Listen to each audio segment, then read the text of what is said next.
ওম নমঃ শিবায়। এখন আমি আপনাদের কাছে নবপত্রিকা সম্বন্ধে যে 9টি গাছড়া আছে তা দিয়ে নবপত্রিকা প্রস্তুত করা হয়।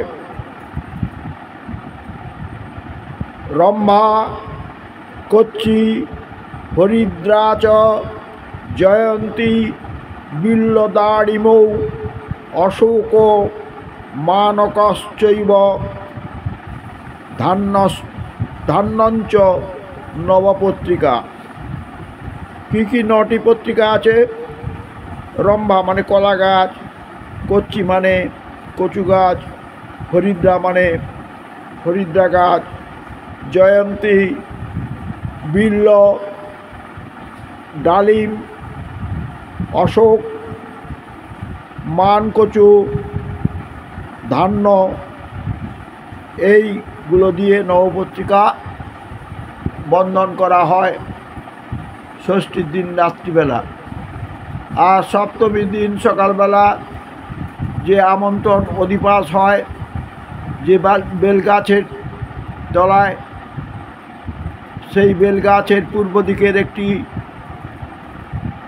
শাখা মন্ত্রপুত করে ওই নবপত্রিকার মধ্যে দিয়ে নবপত্রিকা গঙ্গায় বা নদীতে বা পুকুরে স্নান করানো হয়। তারপর পূজা স্থানে এসে মাকে আবার স্নান করাতে হয়। সেই স্নান আপনারা অনেকগুলো বস্তু দিয়ে করা হয়। সেইগুলো ওই একটি বড় পাত্রের উপরে বড় আয়না দিয়ে সেই নবপত্রিকার স্নান হয়। এটা আপনারা জানলেন এবং নবপত্রিকা কি তাও জানলেন। এখন আমাদের দেশে এই নবপত্রিকায় নবরাত্রির পূজা হয়।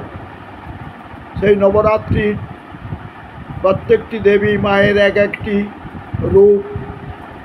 প্রথমং শৈলপুত্রীতি, দ্বিতীয়ং ব্রহ্মচারিণী, তৃতীয়ং চণ্ডঘণ্টেতি কুষ্মাণ্ডেতি, চতুর্থকম পঞ্চমং স্কন্দমাতেতি, ষষ্ঠং কাত্যায়নী তথা সপ্তমং কালরাত্রিতি মহাগৌরীতি চাষ্টমম, নবমং সিদ্ধিদাত্রী চ নবদুর্গা প্রকৃতিতা। ভারতবর্ষের প্রায় প্রতিটা রাজ্যে এই নবপত্রিকা নবরাত্রির মায়েদের পূজা করা হয় এবং এই নবরাত্রিকা পূজা অতি পুণ্যবান। 9 দিনে প্রতিবার থেকে নবমী পর্যন্ত মায়ের প্রতিটি রূপের পূজা হয় এবং চণ্ডীপাঠ হয়।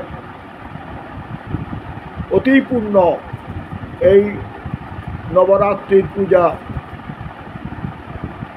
যদি শুদ্ধ মনে একাগ্রভাবে এই নবরাত্রিকার পূজা করেন, মা অতীব সন্তুষ্ট হয়ে আপনাদের বরদান করেন।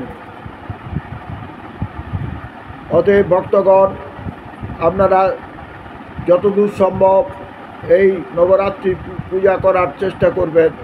আপনাদের সকল মনোবাসনা পূর্ণ হবে, গৃহে শান্তি ফিরবে, ধন সম্পদ লাভ হবে, রোগ ব্যাধি নাশ হবে অতি অবশ্যই। জয় মা, নবরাত্রিকে তুমি সবার কল্যাণ করো মা। হরি ওম নমঃ শিবায়। আমার এই ভিডিওটি যদি ভালো লাগে তাহলে আপনারা অতি অবশ্যই সাবস্ক্রাইব করবেন, লাইক করবেন, শেয়ার করবেন, মন্তব্য করবেন। হরি ওম নমঃ শিবায়।